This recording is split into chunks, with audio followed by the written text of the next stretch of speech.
కథల సమయంకు స్వాగతం. నేను మీ రమ్య. హలో అండి. ఈరోజు మనం యశోద కైలాస్ గారు రాసిన సరైన నిర్ణయం అనే కథ విందాం. ఈ కథ 8 డిసెంబర్ 2024 ఈనాడు ఆదివారంలో ప్రచురింపబడిన కథ. ఇక ఆలస్యం చేయకుండా కథలోకి వెళ్ళిపోదాం. పాస్పోర్ట్ రెన్యువల్ చేయించుకోవాలని రీజనల్ పాస్పోర్ట్ ఆఫీస్కి వెళ్లిన వైజయంతి అక్కడ కౌంటర్లో కూర్చుని దరఖాస్తులను పరిశీలిస్తున్న ఒక అమ్మాయి వైపు పరీక్షగా చూసింది. హేమంతి కదూ అనుకుంది 10 సార్లు. తన వంతు వచ్చినప్పుడు ఏదో సందేహం వచ్చి ఆ అమ్మాయి తలెత్తి ఏదో ప్రశ్నించబోతూ వైజయంతి ముఖం చూసి అలా ఉండిపోయింది. క్షణంలో తేరుకుంటూ వైజయంతి నుండి దరఖాస్తుతో పాటు కావలసిన డాక్యుమెంట్స్ అందుకొని, కొంచెంసేపు వెయిట్ చేయండి మేడం, మీకు టోకెన్ నెంబర్ వస్తుంది అంటూ తన పనిలో నిమగ్నమైపోయింది. 1 గంట తర్వాత వైజయంతి తన పని పూర్తి చేసుకుని బయలుదేరుతుంటే అత్తయ్య అంటూ వెనక నుండి పిలుపు వినిపిస్తే మెరుపులా వెనక్కి తిరిగి చూసింది హేమంతి.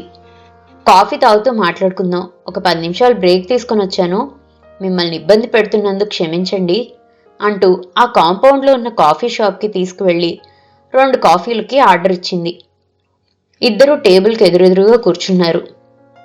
చెప్పండి అత్తయ్య, ఎలా ఉన్నారు? దాదాపు 6 సంవత్సరాలు అయిపోయింది కదూ అంటూ దీర్ఘంగా నిట్టూర్చింది హేమంతి. ఈ అమ్మాయిని ఇలా ఇక్కడ తారసపడుతుందని తను ఊహించలేదు.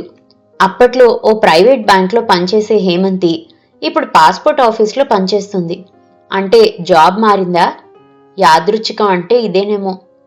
అసలు తను హేమంతిని జీవితంలో మళ్లీ కలుస్తానని అనుకోలేదు. బంధాలు శాశ్వతంగా తెగిపోయిన తర్వాత ఈ కలయికలకు అర్థం ఉందా? తను నో అని చెప్పే అవకాశం లేక ఇలా ఇరుక్కుపోవాల్సి వచ్చింది. అయినా తమను కాదని శాశ్వతంగా వెళ్లిపోయిన ఆమెకు ఉండాలి గిల్టీనెస్. సిగ్గు లేకుండా తను వెళ్లిపోతుంటే పిలిచిపని మాట్లాడుతుందా? అత్తయ్య, ఏం ఆలోచిస్తున్నారు? కాఫీ చల్లారిపోతుంది, తాగండి. ఆమె మాటల్లో ఎంతటి ఆత్మీయత! అప్పటికీ ఇప్పటికీ అదే మార్ధవం ఆ గొంతులో. ఎందుకో గతం గుర్తొచ్చి కాఫీ కాలకూట విషయంలా అనిపించింది. ఆమె సమక్షంలో ఒక్క క్షణం కూడా ఉండలేని అసహనం. ఉంటాను Hemanthi, thanks for your coffee అంటూ అక్కడి నుండి వడివడిగా కదిలి వెళ్లిపోతున్న వైజయంతి వైపు అలా కొన్ని క్షణాలు చూసిన ఆమె కళ్లల్లో సన్నటి కన్నీటి తెర. 2 రోజుల తర్వాత అమెరికా నుండి వంశీ ఫోన్. అమ్మా, నీ పాస్పోర్ట్ పనైందా? అయిపోయిందిరా, నిన్న పోలీస్ వెరిఫికేషన్ కూడా అయిపోయింది. మరో 2-3 రోజుల్లో పాస్పోర్ట్ వచ్చేస్తుంది. ఏమిటి గొంతు అలా డల్గా ఉంది? ఆరోగ్యం బాగుందా? హేమంతిని చూసినప్పటి నుండి తనకు మనసు బాగుండటం లేదు. వంశీకి ఆ సంగతి చెప్పాలనిపించలేదు. తనే ఇంతలా బాధపడుతుంటే వాడికి మానిపోతున్న గాయాన్ని తిరిగి రేపడం ఎందుకు? బాగానే ఉన్నా అంటూ సమాధానమిచ్చింది. సరే, జాగ్రత్తమ్మా, పాస్పోర్ట్ రాగానే మెసేజ్ చేయి, టికెట్ బుక్ చేస్తాను. ఇదిగో చూడు వంశీ, మరీ దగ్గరలో కొనేకు. ఒకసారి డాక్టర్ దగ్గరికి వెళ్ళి చూపించుకోవాలి. అన్ని టెస్టులు చేయించుకోమంటే చేయించుకోవాలి కదా. సరేలే, ఒక 4 రోజుల వ్యవధిలో కొంటాను. శిశిరకు డెలివరీకి ఇంకా టైం ఉంది కదా. బాయ్ అమ్మా అంటూ ఫోన్ పెట్టేశాడు. గతం కళ్ల ముందు కదలాడుతుంటే నిస్సత్తుగా సోఫాలో వాలిపోయింది వైజయంతి. ఒక్కగానొక్క కొడుకు తనకు. తనది భర్తది ప్రేమ వివాహం. ఇద్దరూ గవర్నమెంట్ పీజీ కాలేజీలో లెక్చరర్లు. తన భర్త సుకుమార్ మ్యాథ్స్ లెక్చరర్ అయితే తను ఫిజిక్స్ టీచ్ చేసేది. ఆనందంగా సాగిపోతున్న తమ అనురాగ దాంపత్యానికి చిహ్నంగా వంశీ పుట్టాడు. అత్తగారు మామగారికి కూడా సుకుమార్ ఒక్కడే. మా అమ్మగారు పోయారు. అత్తగారు తమతోటే ఉండేవారు. తను కాలేజీకి వెళ్ళిపోతే వంశీ సంరక్షణ బాధ్యత అంతా ఆవిడదే. వంశీ పెరిగి పెద్దవాడవుతున్నాడు. చాలా బ్రిలియంట్ స్టూడెంట్. ప్రతి క్లాస్లోనూ టాపర్గా వస్తున్నాడు. వాడు ఇంటర్ 2వ సంవత్సరంలో ఉండగా అత్తగారు హార్ట్అటాక్ వచ్చి పోయారు. ఇంటికి పెద్ద దిక్కు పోయారని తను చాలా బాధపడింది. తనకు అత్తగారికి మధ్య ప్రేమాభిమానాలే తప్ప ఎటువంటి మనస్పర్ధలు లేవు. అందుకే ఆవిడ లేని లోటు తనను చాలా కదిలించింది. వంశీకి ఐఐటి ఖరగ్పూర్లో సీట్ వచ్చింది. అంతవరకు తమని ఒక్క క్షణం కూడా విడిచి ఉండనివాడు అంత దూరం చదువుకోవడానికి వెళ్తుంటే చాలా దిగులు పడింది. సుకుమార్ తనను మెత్తగా మందలించాడు. ఒక లెక్చరర్ వయుండి కూడా అలా దిగులు పట్టడంలో అర్థం లేదు వైజు అంటూ. వాడు 3వ సంవత్సరంలో ఉండగా ఒకరోజు సుకుమార్ తీవ్రమైన తలనొప్పితో వాంతి చేసుకుంటూ కాలేజీలో స్పృహ తప్పి పడిపోయాడు. ఆగమేఘాల మీద హాస్పిటల్కి తీసుకువెళ్లారు. కానీ అప్పటికే అతని ప్రాణాలు అనంత వాయువుల్లో కలిసిపోయాయి. బ్రెయిన్ హ్యామరేజ్తో చనిపోయినట్లు డాక్టర్లు నిర్ధారించారు. వైజయంతి లోకమే చీకటైపోయినట్లు ఏడుస్తూ సొమ్మసిల్లిపోయింది.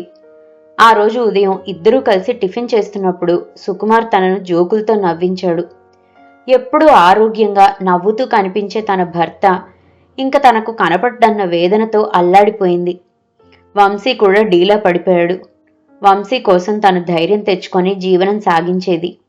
ఖరగ్పూర్లో చదువు పూర్తి చేసిన తర్వాత పై చదువులకి యుఎస్ వెళ్తావా అంటే, లేదు ఇక్కడే ఐఐఎంలో చదువుతా అన్నాడు. కలకత్తాలో సీట్ వచ్చింది. అక్కడ చదువు పూర్తవుతూనే హైదరాబాద్లో ఓ పెద్ద సంస్థలో మంచి ఉద్యోగం దొరికింది. వాడి ఉన్నతిని ఎదుగుదలను చూసి మురిసిపోవడానికి తన భర్త లేడు కదా అని దుఃఖించేది. కాలాన్ని నియంత్రించే శక్తి ఎవరికీ లేదు. ఆఫీస్ పని మీద అనేక దేశాలు వెళ్ళి వస్తున్నాడు వంశీ. ఉద్యోగం వచ్చి అప్పుడే 5 సంవత్సరాలు అయిపోయింది. వాడికి పెళ్లి చేయాలన్న ఆలోచన రాగానే తనే అడిగింది. నీ ఇష్టమమ్మా అనేశాడు. ఎందుకో తన పెళ్లిపైన ఎక్కువగా స్పందించలేదు. మూడీగా ఉంటున్నాడు. వర్క్ టెన్షన్ అనుకునేది. ఎవరిదో బంధువుల పెళ్లిలో హేమంతిని చూసింది. చక్కని కనుముక్కు తీరు, సహజమైన నవ్వుతో అందంగా కనిపించింది. తల్లి తండ్రి ఆమె చిన్నతనంలోనే చనిపోతే బాబాయి పిన్ని హేమంతి బాధ్యతను తీసుకొని పెంచి పెద్ద చేశారు. ఎంకాం పాస్ అయి ఒక ప్రైవేట్ బ్యాంక్లో పనిచేస్తుంది. హేమంతికి తండ్రి ద్వారా సంక్రమించిన ఆస్తిని బాబాయ్ జాగ్రత్తగా పరిరక్షిస్తున్నారు. హేమంతి నచ్చిందా వంశీ అని అడిగితే మౌనంగా తలూపాడు తప్పితే మరేమీ మాట్లాడలేదు. హేమంతి కొత్త కోడలుగా ఆ ఇంట అడుగుపెట్టింది. నిజంగా హేమంత్ ఋతువు వచ్చిందేమో అన్నట్లుగా ఇంట్లో ఒకటే సందడి. అంతవరకు నిశ్శబ్దం రాజ్యమేలుతున్న ఆ ఇంట్లో హేమంతి రాక కొత్త వెలుగులు విరజిమ్మింది. అత్తయ్య మీరు కూర్చోండి, నేను చేస్తా అంటూ తనను ఒక్క పని కూడా చేయనిచ్చేది కాదు. ఆ అమ్మాయికి అన్ని పనులు వచ్చు. ఎంతో ఆత్మీయంగా ప్రేమగా తనను చూసుకునేది. హేమంతి రాకతో ఆ ఇంటి స్వరూపమే మారిపోయింది. వారి పెళ్ళై సంవత్సరం పూర్తయింది. అమెరికాలో స్థిరపడిన చెల్లెలు విశాల తనని అమెరికా రమ్మనమని వీసా అవి ఏర్పాటు చేసింది. 2-3 నెలలు ఉండొస్తానని వంశీకి హేమంతికి చెప్పి బయలుదేరింది. చెల్లెలు బలవంతం మీద 6 నెలల నుండి తిరిగి వచ్చేసింది. వచ్చేసరికి హేమంతి ఇంట్లో లేదు. వంశీ ఇంట్లోనే ఉన్నాడు గాని ఇల్లంతా ఏమిటో బోసిపోయినట్లుగా ఉంది. తను అడపాదడపా అక్కడి నుండి హేమంతితో మాట్లాడుతూనే ఉంది. తను వస్తానని తెలిసి కూడా ఇంట్లో లేదంటే వాళ్ళ బాబాయ్ ఇంటికి వెళ్ళిందేమో అన్న అనుమానంతో వంశీని అడిగింది. హేమంతి ఇక్కడి నుండి వెళ్ళిపోయిందమ్మా, మేమిద్దరం డైవర్స్కి అప్లై చేశాం అని చెప్పేసరికి నిశ్చేష్టురాలైంది. ఏమిటి వంశీ, డైవర్స్ ఏమిటి, మీకు మతిగాని పోయిందా అంటూ గట్టిగా అరిచింది. నేను చెప్తున్నది నిజమేనమ్మా, తనకు నాతో కలిసి ఉండటం ఇష్టం లేదట. తన మనసులో నేను లేనట.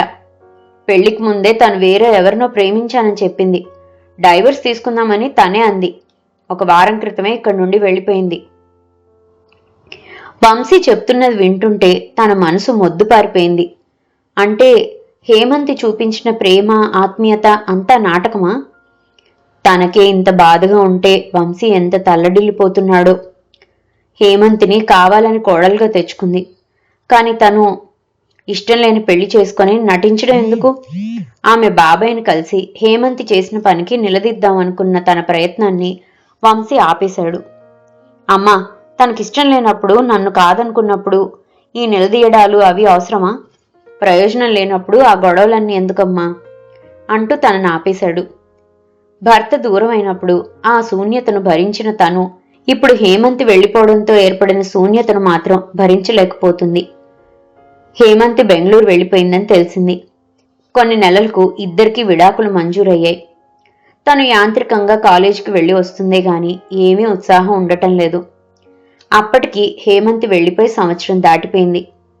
వంశీ ఎలా తట్టుకున్నాడో గాని మామూలుగానే వర్క్ టూర్లు అంటూ బిజీ అయిపోయాడు. వంశీని అలా వదిలేయడం భావ్యం కాదని ఒకరోజు వంశీ దగ్గర రెండో పెళ్లి ప్రస్తావన తెచ్చింది. నేనే చెబుదాం అనుకుంటున్నానమ్మా, నేను నా కొలీగ్ ఒక అమ్మాయిని పెళ్లి చేసుకోవాలనుకుంటున్నాను, తనకు కూడా నేనంటే ఇష్టమే అని చెప్పేసరికి తను కాదనలేదు. ఆమె మరాఠీ అమ్మాయిని, బాంబేలో పుట్టి పెరిగిందని చెప్పాడు. పోనీలే, వాడు ఇష్టపడ్డాడనుకుంటూ సింపుల్గా వాళ్ళిద్దరికీ వివాహం జరిపించింది. హేమంత్కి శిఖరకు సహస్రం తేడా. శిఖర్లో అణువణువు అహంకారం, మాటల్లో గర్వం తొణికిసలాడేది. ఆమెలో హేమంత్ని చూసుకుందామని ప్రయత్నించి భంగపడింది. తనతో అసలు మాట్లాడేదే కాదు. ఎప్పుడైనా మరీ అవసరం అంటే ఒకటి అర అంతే. ఏదో ఒక గెస్ట్ హౌస్లో ఉంటున్నట్లుగా ప్రవర్తించేది తప్పితే ఇది నా ఇల్లు, ఈ ఇంట్లోని వ్యక్తులు నా వాళ్ళు అనే భావం ఉండేది కాదు. పోనీలే, ఆమె తనతో ఎలా ప్రవర్తించినా పర్వాలేదు, వంశీతో బావుంటే చాలు అని కోరుకుంది. శిఖర్లో అమెరికా వెళ్ళిపోవాలన్న ఆరాటాన్ని గ్రహించింది తను.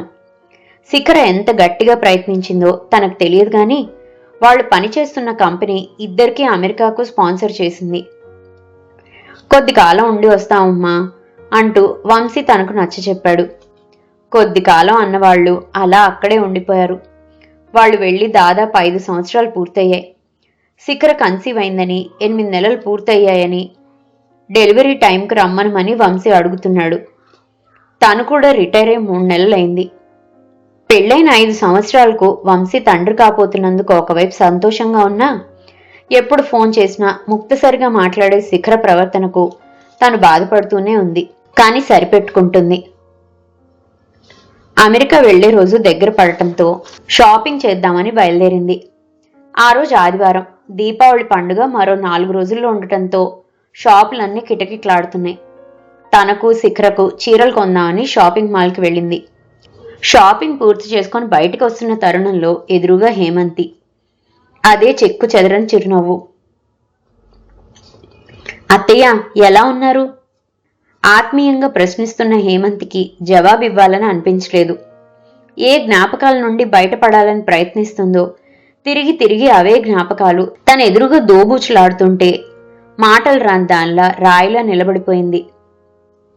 నా మీద కోపంగా ఉన్నారు కదూ అంటూ ప్రశ్నించిన హేమంతితో, కోపం కాక ప్రేమ ఎలా ఉంటుంది హిమా? ఎంతో ఇష్టంగా కోరి మరీ నిన్ను కోడలుగా తెచ్చుకున్నాను. ఎంతో మురిపంగా చూసుకున్నాం నిన్ను. కానీ నువ్వు చేసిందేమిటి?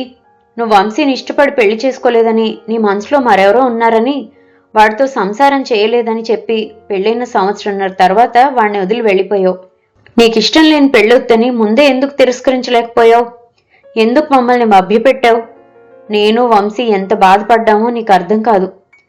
అయినా ఎందుకులే, పెళ్లి పెటాకులు అయిపోయి 6 సంవత్సరాలు గడిచిపోయాక తలుచుకొని బాధపడితే ప్రయోజనం ఏముంటుంది కనుక నిరసన వ్యక్తం చేస్తూ మాట్లాడుతున్న వైజయంతిని, ఒక్క క్షణం నేను చెప్పేది వింటారా అంటూ ఆపేసింది. అత్తయ్య, మీకిలా గతం గురించి చెప్పాల్సిన పరిస్థితి ఎదురవుతుందని నేనెప్పుడూ అనుకోలేదు. మీ ముఖంలో నా పట్ల కనిపిస్తున్న అసహ్యాన్ని, కోపాన్ని నేను తట్టుకోలేకపోతున్నాను. మీలో నా తల్లిని చూసుకున్నాను. తల్లి ప్రేమంటే ఏమిటో రుచి చూడని నాకు, హిమా తిను తల్లి అంటూ భోజనం తినిపించేవారు. నా బారెడు జుట్టును చూస్తూ మురిసిపోతూ నాకు జడల్లేవారు. ఒకసారి నాకు జ్వరం వచ్చి మూలుగుతుంటే రాత్రంతా నా పక్కనే కూర్చొని సపర్యలు చేశారు. అటువంటి ప్రేమ శాశ్వతం అనుకున్నానే గాని 3 నాళ్ల ముచ్చట అవుతుందని అనుకోలేదు. నేను మీ ఇంటి నుండి వెళ్ళిపోవడం మీకు తీరని ఆవేదన కలిగించిందేమో గాని వంశీకి కాదు.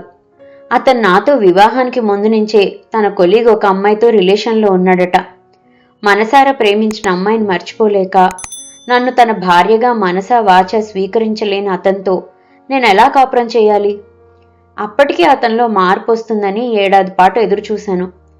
కానీ మీరు అమెరికా వెళ్ళగానే అతను నాతో బిజినెస్ డీల్ మొదలుపెట్టాడు. నష్టపరిహారంగా డబ్బిస్తానన్నాడు. తిరస్కరించాను. విషయం తెలిస్తే మీరు విలువెల్లాడిపోతారు. మీ అబ్బాయిని అసహ్యించుకుంటారు. నాకు తను ద్రోహం చేశాడని కుమిలిపోతారు. మీరు బతిమాలో బామాలో వంశీకి నచ్చచెప్పి సంసారం చేయించాలని ప్రయత్నించినా నేనంటే ఇష్టం లేని అతనితో జీవితాంతం ఎలా కలిసి ఉండగలను? మీరు ప్రేమించి పెళ్లి చేసుకున్నారు. మొక్కుబడిగా సాగే సంసారాలలో ఆనందం ఉంటుందా? చెప్పండి అత్తయ్య. అందుకే ఆ నెపమేదో నా మీదే వేసుకొని నేను అతని జీవితంలో నుండి తొలగిపోయాను. మీ అబ్బాయికి అన్నీ తెలుసత్తయ్య, మీకు చెప్పలేదా మరి? వైజయంతికి తల తిరిగిపోతుంది. వంశీ తనతో చెప్పింది వేరు. హేమంతి తనతో ఉండటం ఇష్టం లేక వెళ్ళిపోయిందన్నాడు. విడాకుల తర్వాత సంవత్సరానికి తన కొలీగ్ అంటూ శిఖరం తీసుకొచ్చి పరిచయం చేసి ఆమెను పెళ్లి చేసుకుంటానన్నాడు. హేమంతి తనకు అన్యాయం చేసిందని, తను మోసపోయానని పదే పదే అంటుండేవాడు. ఎంత అబద్ధం ఆడాడు! ఒక అమాయకురాలికి తీరని ద్రోహం చేసి ఆమె జీవితాన్ని అన్యాయం చేసినవాడా తన కడుపున పుట్టాడు. చదువు నేర్పిన సంస్కారం ఇదేనా? ఆ అమ్మాయినే చేసుకోవాలని తనేమీ వాణ్ణి ఒత్తిడి చేయలేదు కదా. ఆ రోజే నేను నా కొలీగ్ని ప్రేమించాను, హేమంతిని చేసుకోను అని చెప్పి ఉంటే ఇంత దారుణం జరిగేది కాదుగా. అటువంటి వెధవపై కేసు పెట్టాలి హేమంతి. కానీ ఎంత మంచి పిల్ల, ఎంత చక్కటి వ్యక్తిత్వం. నేను బాధపడతానని వాడు చేసిన తప్పుల్ని తన మీదే వేసుకొని ఇంకా తన మీద ప్రేమ చూపిస్తున్న హేమంతికి ఏమిచ్చి తన రుణం తీర్చుకుంటుంది? హిమాలయం వంటి ఆమె వ్యక్తిత్వం ముందు తను దోషిగా నిలబడింది. హేమంతితో తనకున్న అనుబంధం సంవత్సరమే అయినా ఎన్నో మధురమైన జ్ఞాపకాలను మనసులో దాచుకుంది. ఎంతటి ప్రేమ అభిమానం చూపించేది హేమంతి. ఇప్పుడు కూడా తనతో ఏ సంబంధమూ లేకపోయినా అత్తయ్య అంటూ ఎంత ఆత్మీయ పలకరింపు. శిఖర తెలుగు బాగా మాట్లాడుతుంది, కానీ తనని ఆంటీ అనే పిలుస్తుంది. అది కూడా ఎంతో అవసరపడితేనే. నీ భర్త పిల్లలు ఏం చేస్తున్నారు హేమంతి అన్న ప్రశ్నకు, నేను పెళ్లి చేసుకోలేదు అత్తయ్య, పెళ్లి మీద నమ్మకం పోయింది అనేసి అక్కడి నుండి వీడ్కోలు తీసుకుంది. వైజయంతి ఏదో దృఢ నిశ్చయానికి వచ్చింది. ఆ ఆలోచన రావడంతో మనసు తేలికైంది. అమ్మా, రేపే నీ ప్రయాణం, అన్ని సర్దుకున్నావా? పాస్పోర్ట్, వీసా జాగ్రత్తగా నీ హ్యాండ్ బ్యాగ్లో పెట్టుకో. ఎప్పటికప్పుడు మెసేజ్ చేస్తూ ఉండు. వంశీ, నేను యుఎస్ రావడం లేదు. ఇప్పుడే కాదు, మరెన్నడూ రాను. నాకు నీకు ఇంకా ఏ సంబంధమూ లేదు. అదేమిటమ్మా, జోకా? కాదు, నిజం. హేమంతి గుర్తుందా? ఒకప్పటి నీ భార్య. ఇన్నేళ్ల తర్వాత కనపడింది. అసలు విషయం తెలిసింది. నువ్వింతటి నీచుడువని ఇప్పటిదాకా తెలీదు. ఉంటాను, బాయ్ అంటూ ఫోన్ పెట్టేసింది. తన పాస్పోర్ట్, వీసా అన్నింటినీ చింపి అవతల పారేసింది. హేమంతి జీవితానికి ఒక అందమైన బాట ఏర్పరిచి ఆమెకు తగిన న్యాయం చేకూర్చే వరకు తనతోనే కలిసి ఉండాలని నిర్ణయించుకుంది. కోడలిగా దూరమైన ఆ బంగారు తల్లిని కూతురుగా ఇంటికి తీసుకొచ్చుకోవాలని హేమంతి పనిచేసే పాస్పోర్ట్ ఆఫీస్కి ఆ క్షణమే బయలుదేరింది వైజయంతి.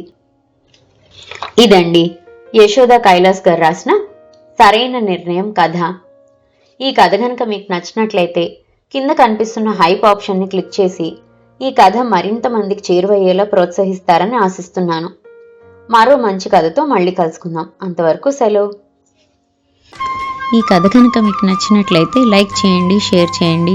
అండ్ మరిన్ని ఇంట్రెస్టింగ్ కథల కోసం ప్లీజ్ సబ్స్క్రైబ్ టు మీ కథల సమయం. Thank you.